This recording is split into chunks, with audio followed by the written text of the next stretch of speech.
கர்நாடக மாநிலத்தில் தென்மேற்கு பருவமழை தீவிரமடைந்துள்ள நிலையில் அம்மாநிலத்தில் உள்ள அணைகளின் நீர்வரத்து மளமளவென அதிகரித்து வருகின்றது. கர்நாடக மாநிலத்தில் பரவலாக கனமழை பெய்து வருகிறது. குறிப்பாக குடகு மாவட்டத்தில் கடந்த 2 நாட்களாக கனமழை கொட்டி வருகிறது. இதனால் காவிரி நீர்பிடிப்பு பகுதியில் உள்ள KRS அணைக்கு நீர்வரத்து அதிகரித்துள்ளது. நேற்று இந்த அணையின் நீர்வரத்து வினாடிக்கு 2241 கன அடியாக இருந்த நிலையில் இன்று காலை அது 3856 கன அடியாக உயர்ந்துள்ளது. இதனிடையே கேரள மாநிலம் வயநாட்டிலும் கடந்த 3 நாட்களாக கனமழை கொட்டி வருகின்றது. இதன் காரணமாக கர்நாடக மாநிலத்தின் கபினி அணைக்கான நீர்வரத்தும் அதிகரித்துள்ளது.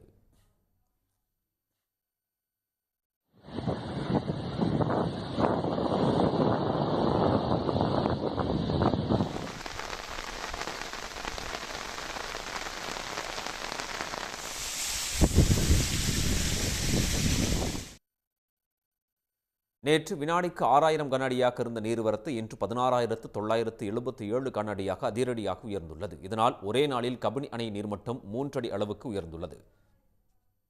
நீர்பிடிப்பு பகுதிகளில் தொடர்ந்து மழை பெய்து வருவதால் KRS மற்றும் கபினி அணைகளின் நீர்மட்டம் கிடுகிடுவென உயர்ந்து வருகின்றது.